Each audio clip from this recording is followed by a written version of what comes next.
家电真的是一分钱一分货，价格越贵越好吗？家用电器是我们生活中离不开的刚需，很多人为了追求高品质生活，不惜重金去购买高端家电。但其实对于大部分家庭来说，很多刚需家电选择基础款就能满足我们的需求，真的不必过分追求高价产品。尤其是一些高端家电，贵并不等于实用，或许仅仅是面子工程而已。比如本期分享的这4种家电，就不建议大家买太贵的，学会理性消费，不花冤枉钱。电视机。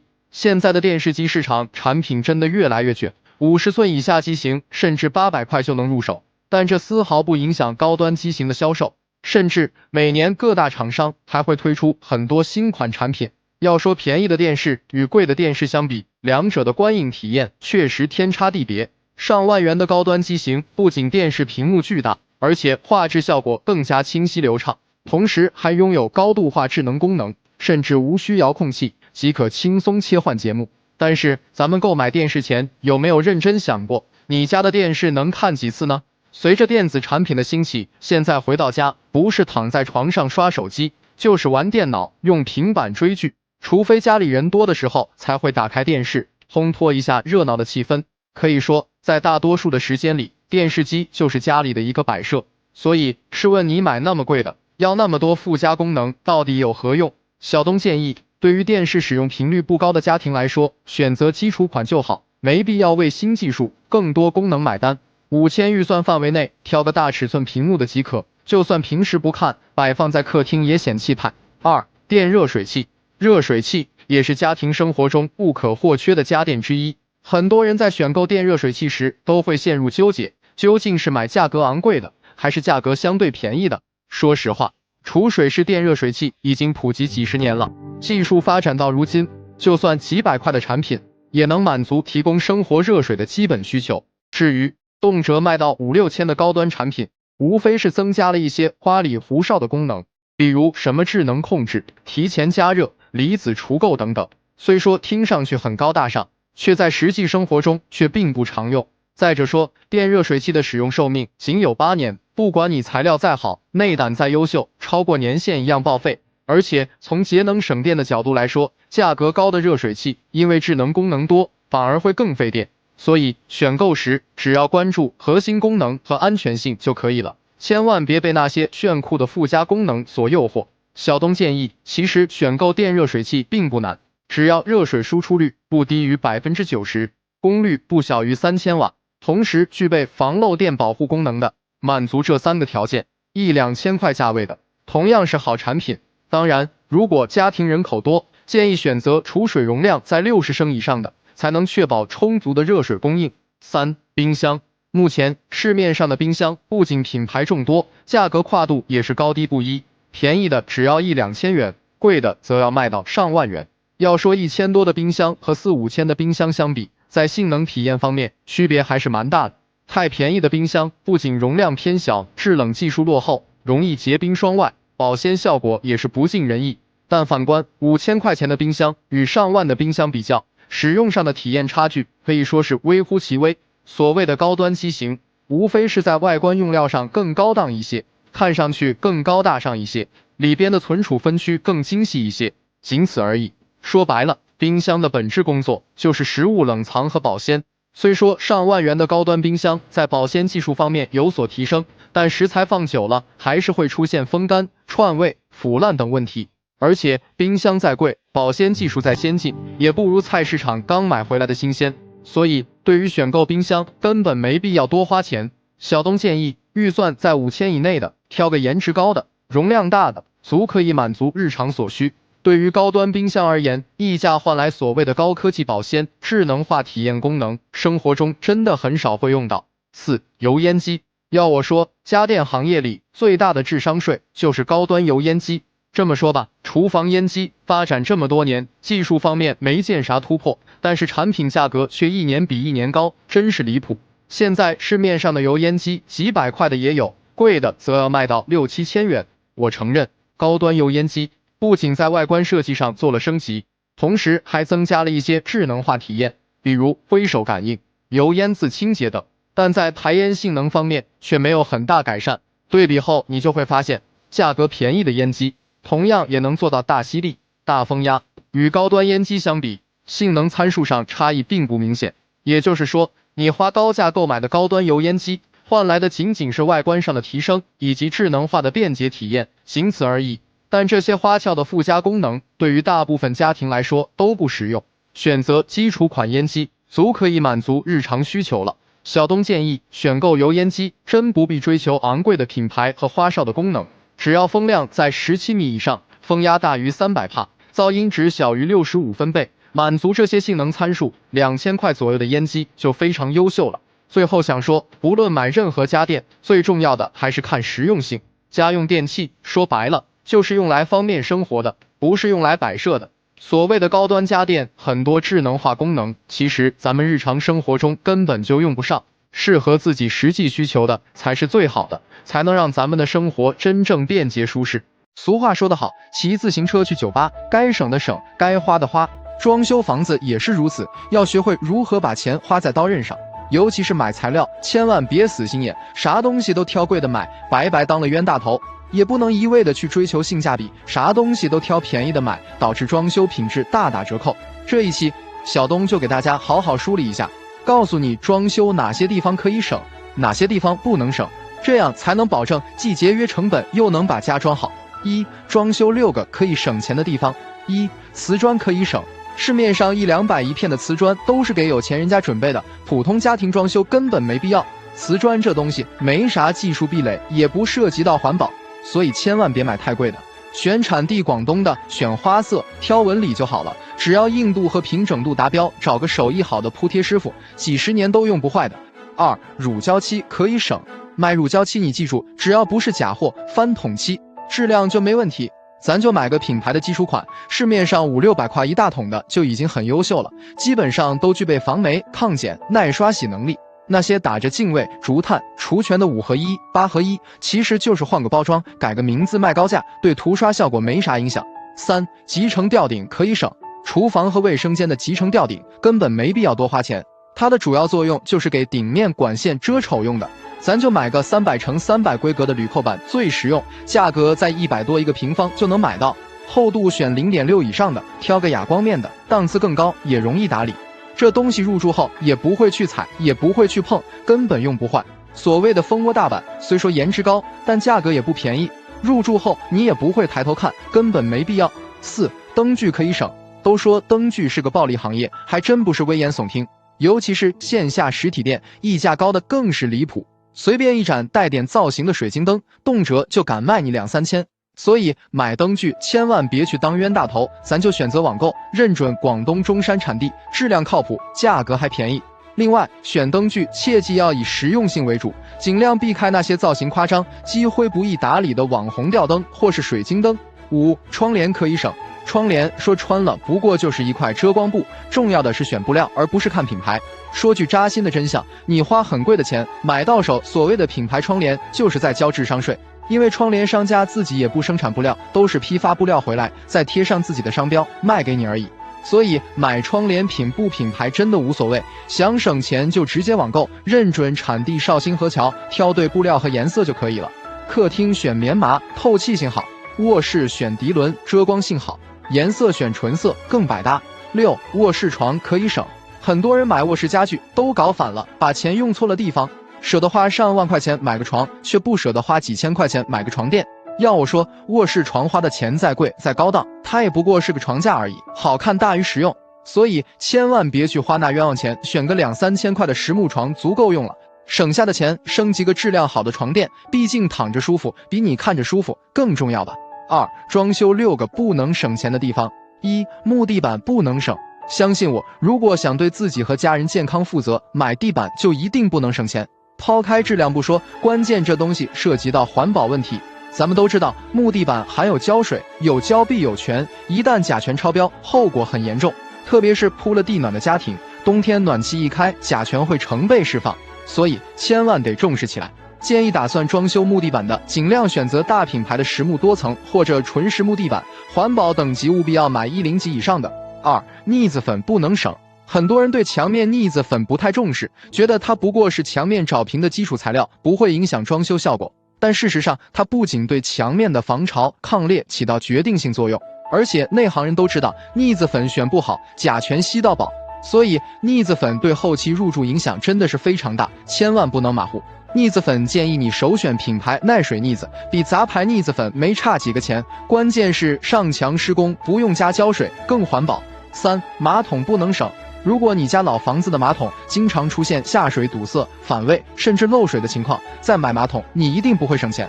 马桶作为卫生间使用频率最高的洁具，一旦出了问题，不仅会影响生活，关键还会堵心，影响心情。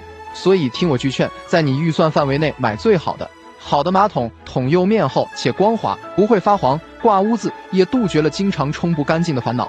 4. 开关插座不能省。凡是家装涉及到的隐蔽工程以及用电安全的材料都不能省钱，尤其是开关插座，每个家庭的用量不小，少说也得50-60组，它的重要性自然不必多说。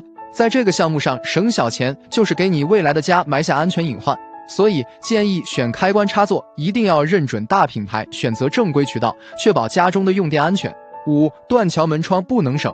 房子装修，家里的物品和家具多少不重要，重要的是居住环境是否舒适，而门窗恰恰是决定舒适性的关键。特别是封阳台、换窗户用到的断桥铝门窗，家里的保温性、隔热性以及隔音降噪性都取决于它的质量。所以想要入住后的生活质量提高，断桥门窗一定要舍得花钱。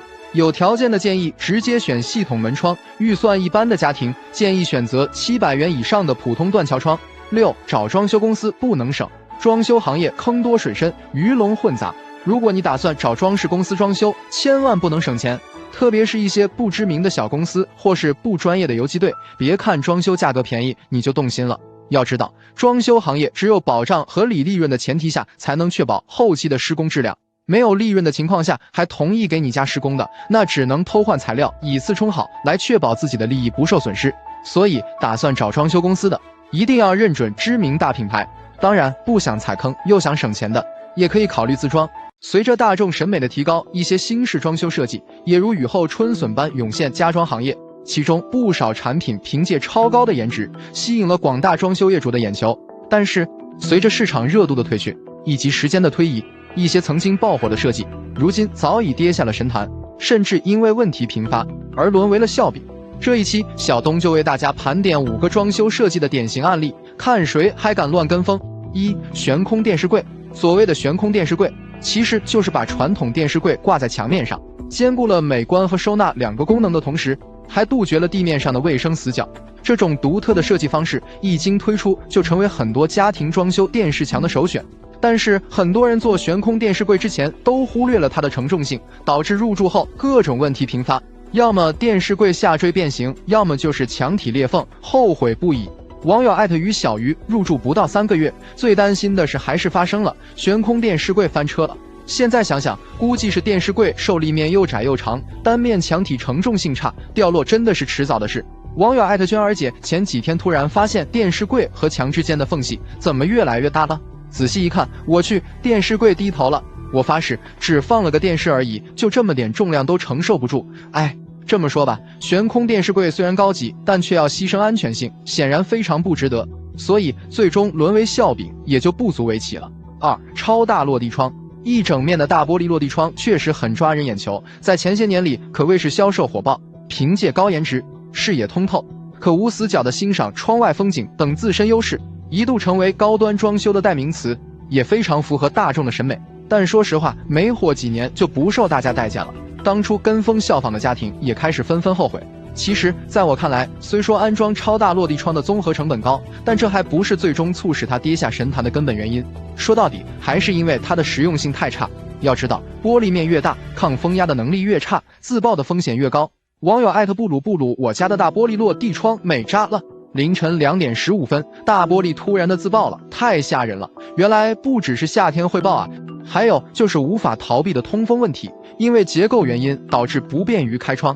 网友大胡子，大落地窗阳光充足，但通风效果非常差，不到20度的天气，客厅也是异常闷热，待在家里只能开空调。事实证明，很多人花重金打造的超大落地窗，不仅通风差，还有自爆的安全隐患，所以最终沦为笑柄也在情理之中。3. 一门到顶衣柜。衣柜的一门到顶设计确实颜值高，显大气，但这种超长柜门有一个天生的缺陷，就是柜门容易变形。很多商家为了追求更高利益，哄骗消费者说只要加钱装柜门拉直器就不会变形，但经过多年的市场验证发现，完全是骗人的鬼话。换句话说，不管加不加拉直器，柜门都会变形，只是时间问题。网友赵小年没等入住呢，就发现柜门门板都弯了，装了拉直器也没什么用，或者说没有拉直器变形的更严重。切记，真的不要装一门到顶。此外，还有柜门变形、关不严的问题。网友等凌晨的日出，长通风会导致柜门变形吗？我家的衣柜关不上门了，这可怎么办呀？还有，做一门到顶整体造价也贵得离谱，柜子自身价格就高出不少不说，还有做墙、地、顶超平才能达到完美的效果，基本施工费用自然翻倍。这些综合原因也导致它沦为笑柄，最终被大众所抛弃了。4. 厨房吊轨门。所谓的吊轨推拉门其实就是传统地轨门的升级换代产品，其特点就是轨道在推拉门的上方，因此看上去更加美观，地面也显通透，无谓生死角。不可否认，吊轨推拉门确实颜值高，但始终逃不掉的就是承重性差的天然属性，用久了推拉门卡顿、下坠、关不严的情况比比皆是。网友我叫爱迪生，听劝别装吊轨推拉门，窗户一开风呼呼的，真的是超晃，看着都危险。吊轨门就靠一个不到2公分的定位轮支撑，它也是有心无力啊。网友赵宇轩，小孩子不要拉我，大人拉我也得轻点，我是好看不中用的，谁叫我自身重量那么沉的。还有安装过吊轨门的人都知道，为啥地上、梁上打的全是眼，不就是为了加固吗？目的不就是担心后期容易掉吗？随着越来越多的家庭放弃吊轨门后，地轨门的升级换代产品也来了，极简轨道只有1厘米，不会藏污纳垢，稳固性还高。那么吊轨门被市场淘汰，沦为笑柄也不冤。5. 岩板一体盆。说真的，卫生间的岩板一体盆这个网红设计真的是坑了很多人，然而现在还有无数装修小白在盲目跟风效仿。我承认岩板一体盆确实高级好看，颜值出众，但入住后你就会发现它不仅仅是藏污纳垢、卫生不好清洁的问题，关键问题是它的盆底真的会掉，现在还掉的只能说明你运气好，时候还没到。网友迪迪的家真的是人生无常，大肠包小肠，正睡午觉呢，突然掉下来了，给我吓一大跳。这么重的台盆，盆底竟然是用胶粘的，别相信什么一体盆、台下盆，快避雷吧。网友国庆麻岩板盆虽然好看，但是几乎每天都要花时间去刷，这是我家装修踩坑之一，积水会发黄，盆底因为是直角边，想彻底清洗干净根本做不到。此外，岩板一体盆还存在台盆浅、下水慢、易溅水等实打实的缺陷，这些都注定了它无法代替性能更加成熟的陶瓷一体盆，最终沦为笑柄也合情合理。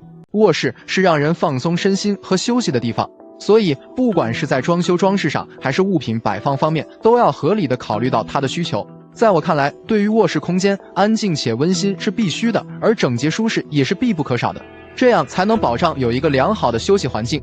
有这样一句俗语说得好，养生之道，由居室始，也正是这个道理。但是很多人不懂，总有乱拿乱放的习惯，甚至在卧室里摆放一些不合适的东西，导致居住的环境乱糟糟的，不仅会影响到我们的睡眠质量，还不利于身心健康。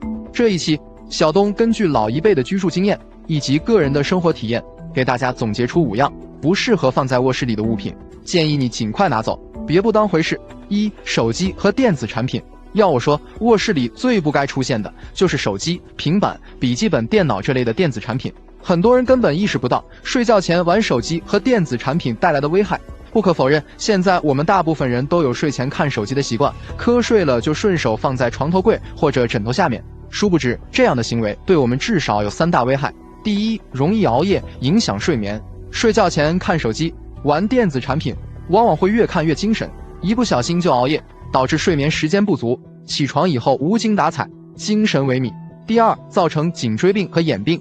长时间躺着玩手机特别容易引起颈椎病，而且昏暗的环境下，手机发出的蓝光和辐射对眼睛也非常不好，容易导致视力下降，甚至出现结膜炎、干眼症等疾病。第三，电子产品充电有安全隐患，不排除有手机充电爆炸、充电线自燃的情况，虽说是少数小概率事件，但不怕1万就怕万一。综上所述，像手机、充电宝和平板这类的电子产品尽量远离卧室，建议上床后就不要玩手机了，以免影响身体健康和睡眠质量。2. 外露的镜子，爱美之心，人皆有之。对于爱臭美的人群来说，家中摆放镜子是必不可少的。但是，如果考虑把镜子安装在卧室里，建议不要把镜子放在明处，也就是随时能看到的地方，尽量选择把镜子隐藏，摆放至暗处。像老一辈对于卧室镜子的摆放就很讲究，不能对门、对床、对窗，并不是无中生有，都是有所依据的。首先，镜子不宜对门摆放。晚上进房休息，在昏暗的环境下，一眼就看到镜中自己的身影，很容易被吓一跳，不利于睡眠休息，也影响财气运势。其次，镜子不宜对床摆放，镜子会有反射光，长此以往会造成神经衰弱和睡眠质量差。还有，晚上迷迷糊糊的起夜，很容易被吓到。另外，镜子不宜对窗摆放，一方面镜子反光会很刺眼，也不方便使用；另一方面，镜子遭到暴晒会缩短使用寿命。所以在此也奉劝各位，对于卧室镜子，尽量选择隐藏安装，比如在衣柜里做隐藏穿衣镜，或放置在门的后面，实在不行还可以用装饰画做遮挡。3. 劣质的毛绒玩具，很多女孩子都有一颗少女心，特别喜欢在卧室里摆放一些或可爱或卡通的毛绒玩具。但你不知道的是，市面上很多劣质的毛绒玩具，因为生产成本低廉，用的普遍都是黑心棉，很容易甲醛超标，释放大量有害物质，非常不利于身体健康。而且毛绒玩具还最能藏污纳垢，别觉得那个毛很干净，它可是吸附灰尘和细菌的一把手。这个灰尘和细菌对人体的危害，相信不必我多说了吧？什么鼻子痒、过敏发炎、喉咙干咳、呼吸道等症状都会随之而来。综上，对于休息的卧室，尽量选择少放或不放毛绒玩具。即使有小孩子特别喜欢的玩偶，也建议只摆放1-2个质量好的，还有做到定期清洁，减少灰尘和细菌滋生的风险。4. 绿植，浓烈刺鼻的鲜花。现在越来越多的年轻人都喜欢在家养花和种绿植，一方面花卉绿植有净化空气的作用，另一方面好看的绿植和鲜花还能为居室装扮上增色添彩。如果你家也有养花、养绿植的爱好，建议你最好拿到阳台去养，不要摆放在卧室里。因为这个绿植虽美，但很容易生蚊虫，有些小虫卵根本看不见，就生在这个土壤里，特别不利于咱们的健康。还有一些有浓烈香味的鲜花，更不利于摆放在卧室，比如常见的香水百合、芍药花、郁金香等，这些有浓郁香味的花卉，花香刺鼻，对身体很不利，大量吸入体内，会出现头痛、头晕，甚至恶心、呕吐的情况。此外，部分人还会对花粉过敏，出现打喷嚏、身上起小红疹的症状。因此，为了避免出现上述的情况，危及自身健康，影响睡眠质量，尽量选择不要把绿植和花卉养在卧室里。5. 垃圾桶、垃圾袋。在日常生活中，很多人为了方便，都习惯性的在卧室床头或附近放个垃圾桶，这样就能随时把垃圾扔进去。对于这种生活习惯，大家也都习以为常，司空见惯了，没觉得有什么问题。但我劝你别这么做，原因有2点。其一，你扔完垃圾的垃圾桶或垃圾袋，很多时候并不能及时清理，这就会给卧室带来脏乱差的环境，不利于休息。其二，装满垃圾的垃圾桶还会散发出难闻的气味，甚至产生很多小飞虫，不但空气质量下降，而且晦气容易侵入身体，影响健康不说，睡眠质量也会随之下降。所以说，家里的垃圾桶建议还是选择放置在厨房或卫生间这种不久待的地方。如果实在改不掉随手扔垃圾的习惯，扔完垃圾也要及时清理。好了，以上就是不适合放在卧室里的5样东西，并不是说老一辈过于传统封建，都是有所依据的。对于卧室空间，不管是装修装饰还是物品摆件，尽量以简洁利落为大前提，才能收获干净舒适的居住体验。要说在冬季给室内供暖哪种方式好，那地采暖绝对是最舒适的，因为铺设地暖管道是遍布各个房间，而且是自下而上均匀散热，有利于血液循环，舒适性更高，特别适合有老人小孩的家庭。而且地暖可以隐藏铺设，美观性也高。而传统的暖气片是室内空气对流达到采暖加热，产生的热气往室内高处飘，会导致室内温差较大，舒适感稍差。而且一般是外挂在室内墙面上，不仅占地方，影响美观，还不利于家具的摆放。但是不知道大家发现没有，现如今很多人在房子的装修中不愿意用地暖，甚至出现在北方地区，也有很多家庭在用传统的暖气片采暖，这究竟是为什么呢？其实原因也很简单，听完内行人的分析你就明白了。地暖的舒适性虽高，但安装地暖有5个方面的问题也很烦恼，有些缺点甚至让人难以接受。一、对施工有较高要求。首先，你要知道，铺设地暖的工程施工较为复杂，并不像传统的暖气片那么简单。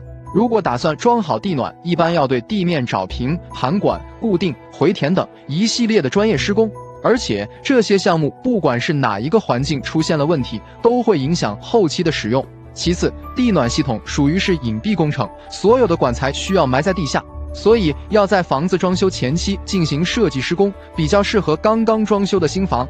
对于已经装修好的房子，需要撬开地面的地板或瓷砖，再铺设管道，所以安装条件受一定的限制。另外，地暖的工程量较大，而且施工的周期又比较长，对于着急想入住的就比较麻烦。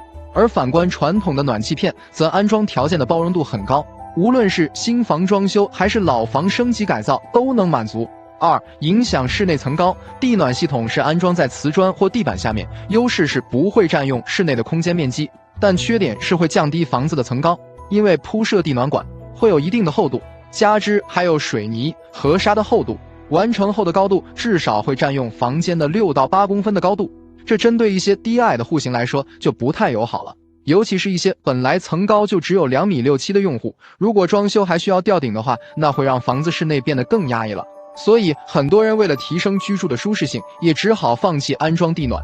而安装暖气片虽然需要一定的空间挂置，但不会占用房子的高度。三、室内空气干燥，灰尘大。地暖是采用由下而上的均匀加热的方式，优点是舒适性高，因为散热均匀，但同时也会让室内的空气变得干燥，待久了难免会口干舌燥，感觉闷得慌。这时候如果家里没有加湿器或新风系统，就需要开窗解决。但如果冬天家里又会变得太冷。另外，地暖的散热特性是由下而上的，这也导致地面灰尘和细菌比较活跃，下沉气流会让它们漂浮于空间中，再加上冬天室内干燥，所以很容易引起呼吸道疾病和干眼症。虽然暖气片也同样会有这些问题，但暖气片属于下降气流，带起的灰尘明显会少很多，所以家里铺设地暖带来舒适性的同时，也会存在对身体的不利影响。四、后期维修维护麻烦。安装地暖的维修保养比较麻烦，地暖的维修比暖气片要复杂很多。地暖不像暖气片是安装在外边，地暖比较隐蔽，因而如果发生问题要想检修，那就比较费事了。比如遇上地暖漏水，就要砸掉地砖，如果漏水严重，还会给楼下造成损失。另外，地暖后期还需要定期的维护保养，因为地暖系统不像别的供暖设备，只要不受损，能够连续使用很多年。但是水地暖管道用的时间长了，污垢容易堵塞，导致地暖不热，所以需要定期给管道做清洗维护。而暖气片相对维护简单，不容易堵，一般安装好了10年8年不清洗也不受影响。另外，维修也简单，要说漏水了，换管件就完事了。五、综合费用比较高。大家都知道，安装地暖的造价就比较高，包括管线、材料、施工等，通常就需要一大笔费用。其次就是地暖每年要花的天然气或水电费也不低。我这里也整理了一些网友们各面积的大致的采暖费用，给大家做一个参考。地暖采暖费用如下，总的来说，面积越大，费用越高。综合下来，粗略算一下，大致100平的采暖面积，1个季度4000元左右的费用。除此之外，每年的定期维护、按时维护保养花费也很高。一般100平的采暖面积，清洗一次的费用至少也要300-400元。总结一下，之所以很多人不愿意铺地暖了，主要也是因为以上这5个原因影响。但是在我看来，无论家里采用地暖还是传统的暖气片，都有它的优势和不足。安装地暖不占用室内空间，美观性高，而且最大的特点是散热均匀，供暖舒适。明显的缺点是造价高，同时影响层高。而传统的暖气供暖舒适性略差，不能冬天光脚在家走动。但优点是安装条件不受限制，且方便维护检修。所以说，综合来看，不管采用哪种采暖方式，还是要根据自身预算和实际需求决定。市面上的热水器有很多个种类，但主流的还是燃气热水器和电热水器。如果你家里没开通燃气，那么储水式电热水器一定是个不错的选择。因为电热水器经过这么多年的发展，技术相对成熟，使用方便快捷，而且热水恒温性能好，价格相对也比较亲民。但是很多人对电热水器的选购还是一知半解，导致买到了不成熟的产品。虽然价格便宜，但是买到家发现不好用，使用体验差，白白花了冤枉钱。其实选购电热水器也没那么难，只要认准以下这6个方面去选购，你也能买到一款既好用又安全的电热水器。一、看升数电热水器的容量，一般是40升到100升，那具体选多大的合适呢？有些人会告诉你，根据家里人口数量来选，比如1至2口人就选40升的。其实这么选就很容易踩坑，因为每个人的洗澡习惯不同，有些人洗澡时间就比较长，而且夏天和冬天的进水温度也会有所不同，因此会受到多方面因素影响。所以原则上来讲，电热水器能选大升数的就别选小升数的。我的建议是选大不选小，至少60升起步。咱们都知道，电热水器是储水式热水器，热水用完了以后还需要2次加热等待时间，一旦热水器的容量买小了，会严重影响用水体验。2、看加热方式，电热水器的加热效果好不好，快不快，主要看它的加热方式。目前市面上的热水器加热分2种，单管加热和双管加热。其实早期的电热水器普遍采用的是单管加热，加热时间长，速度慢，还比较费电。但是现在不同了，有更先进的双管加热技术，比如市面上常见的变频加热和分层加热，其实都属于双管加热。双管加热不仅加热效率高，而且还节能省电。其中变频加热可以手动调节档位来控制加热水温，提升加热效率，而分层加热属于双棒分离，它的特点是可以实现半胆加热功能，用半胆加热速率更快，大大提高加热效率。所以建议大家认准双管加热的电热水器。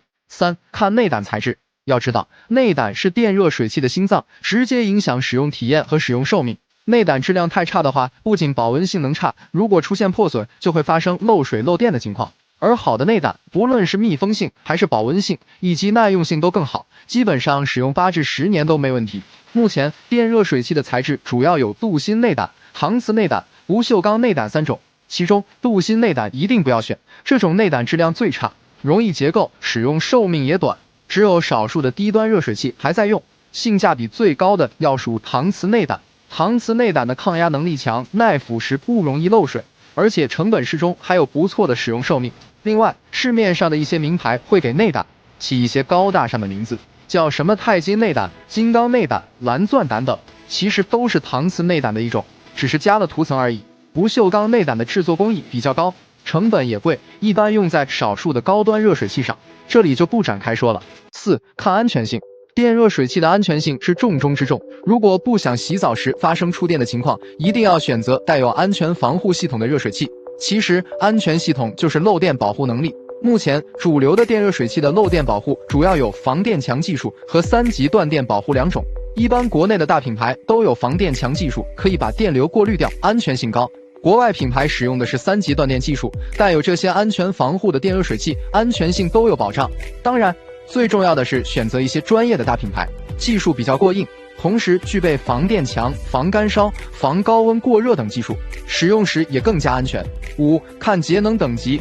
电热水器的日常使用频率非常高，基本每天都会用到，所以它最大的使用成本就是耗电量。如果热水器的节能方面做得不好，那么每个月要支出的电费也是一笔不小的开支，特别是在冬天，热水量的需求会更大，也就更加耗电。所以想要节省使用成本，那么选购电热水器一定要关注它的能效等级。比如市面上一些低端的热水器，虽然价格比较便宜，但是基本都是3级以上能效等级的，平时使用非常耗电，所以不推荐大家入手。那么同等配置下，建议优先选择1级或2级能效的电热水器，价格方面可能会贵一些，但是产品在节能省电方面会做得更好，从长久使用上来讲，性价比会更高。6、看辅助功能。选择电热水器除了关注上述几点以外，有些中高端的产品还会有辅助功能，比如杀菌功能、远程 APP 操控、定时加热、中温保温功能等等。那其中我认为比较实用的就是定时加热和保温功能。定时加热功能可以提前预约热水，节省时间效率。保温功能是可以把水温控制在合适的温度，保障咱们全天随时都能用到温水。当然，这些辅助功能还是要根据自己的实际需求去选择。最后还要说一点，就是电热水器尽量选择知名度高的大品牌，产品质量稳定，售后服务也到位。就市场占有率以及用户口碑来看，国内品牌首选美的和海尔。如果考虑性价比的话，万家乐和万和也是不错的选择。当然，如果考虑中高端产品、好评率不错的外资品牌，可以看看史密斯和阿里斯顿。